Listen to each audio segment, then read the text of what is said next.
Hey guys, welcome back to the channel. I hope everyone's doing great. So today I thought I'd go over FEPI versus YMAG. It's been on my plate for a little bit. So finally, the YMAX products have all-in-one solutions. You have YMAG and YMAX. So YMAG would be like the Magnificent Seven, and it's kind of be interesting to see if they can beat FEPI. So far, I haven't bought anything yet. I'm still more of a wait and see for right now. I think it's interesting that Rex shares like it's good to have like a competitor, just to have like overall competition in the space. Now I'm a little disappointed with YMAG. There's a little bit of extra expense ratio here. I mean, it's not the end of the world, but it's at this point it's almost double that of FEPI, and I don't think they're gonna have like double the return either. So again, like YMAG's not bad. It has like the Magnificent Seven all in one. And for the purpose of this analysis, I assume like it'll be like around like $20 per share, and it'll probably be subject to the same. If there's like underperformance, the NAV erosion might take place. But I don't expect it to be as bad just because you have seven of these guys in there. So I took the average of like the last 2 months like distribution for 42 cents and 54 cents, and then I projected out like a estimated range of like 25% to 33%.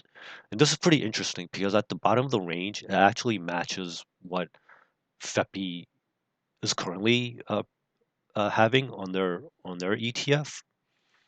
So where is this guy? So yeah, so over here the distribution rate right now is about 25%. But if there might be some occasional outperformance. So like the top of the range for right now is 33%. But keep in mind, everything is still new.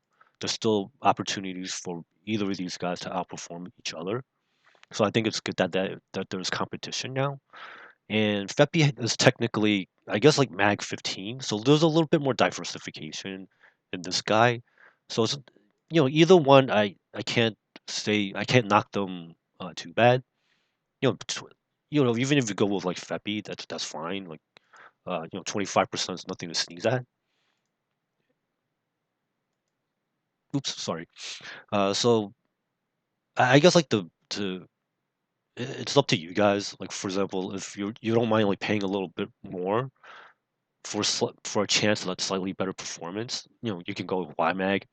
And then FEPI I think would be a better choice for most people, just because like there's slightly more diversification, and then they have a slightly lower expense ratio. So it's up to you guys. I guess you can't go wrong with either one.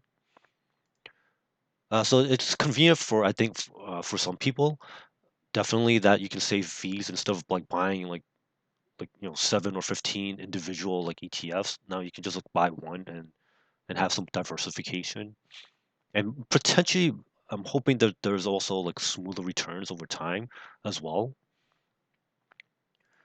And oh, just one thing to note, I went to the FEPI website, like maybe I'm wrong, but like I was looking around for like their kind of trade breakdown similar to how YieldMax does it. So I think like in terms of transparency, I think YieldMax might be better in terms of like you can actually see the underlying trades, or you could do it yourself if you wanted to. And like I'm kind of curious about FEPI. I'll check the website again, but I didn't see anything.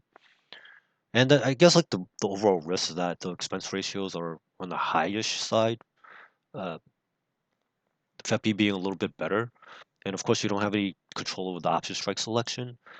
And unfortunately, the implied volatility so far is collapsing for both. So, but 25% is still not bad.